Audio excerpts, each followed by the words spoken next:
I'm currently working at Jamal Place, which is a Department of Children and Family Services foster home for male wards of the state, mainly between the ages of 11 and 17.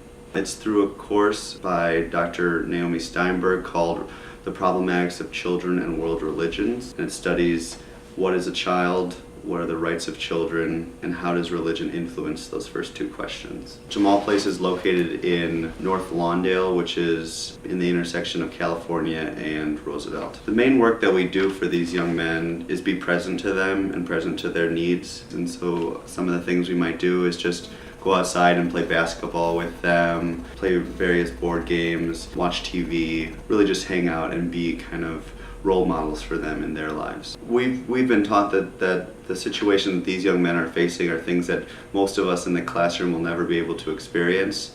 And so the main thing that we're doing is showing the young men that there is a lot of opportunity in this world, and our goal is to help them achieve those. I think it's important when doing service to step outside your comfort zone, whether that's location or theme, so that you can really become immersed in the complexity of service and why we do it and why it's very necessary to do in this world.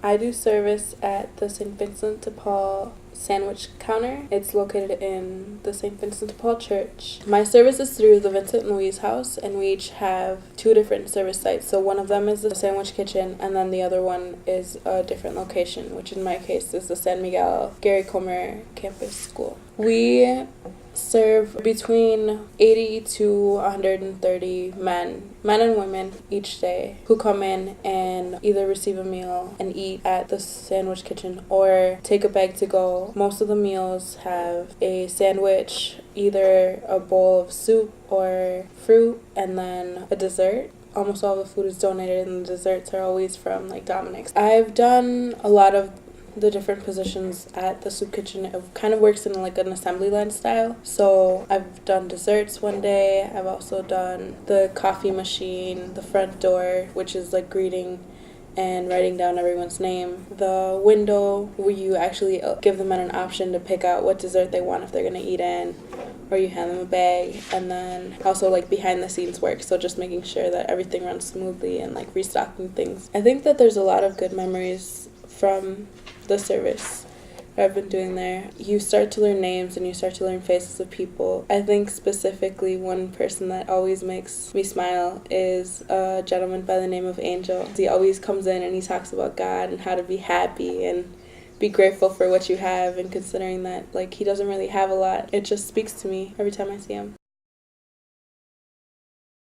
I volunteered at the Chicago Christian Industrial League. It's a transitional homeless shelter in North Lawndale, Chicago. They serve both men and women and children, and their goal is to help provide services and training to help these people get back up on their feet, and giving them job training and schooling and different opportunities to be able to get a home and to eventually be able to provide for their families. I did this service through the DePaul Community Service Association. It's a part of the university ministry. I served as a coordinator for a DePaul Community Service Association group called Students Against Hunger and Homelessness. So I, along with my co-coordinator, we led about 10 student volunteers from DePaul, and I helped coordinate activities for a group of youth that were living in the shelter. We tried to incorporate some kind of educational piece. We were working with a lot of toddlers, so sometimes it was just a lot of coloring and simple activities. But if there was a holiday, like Mother's Day, we would create for example, we created frames out of popsicle sticks. After we participated in the community service, I would help facilitate reflection, and we would discuss what happened at service and any problems that are happening with systems and why these people are having to live in this place. So we kind of were reflecting on the experience as well as other greater issues.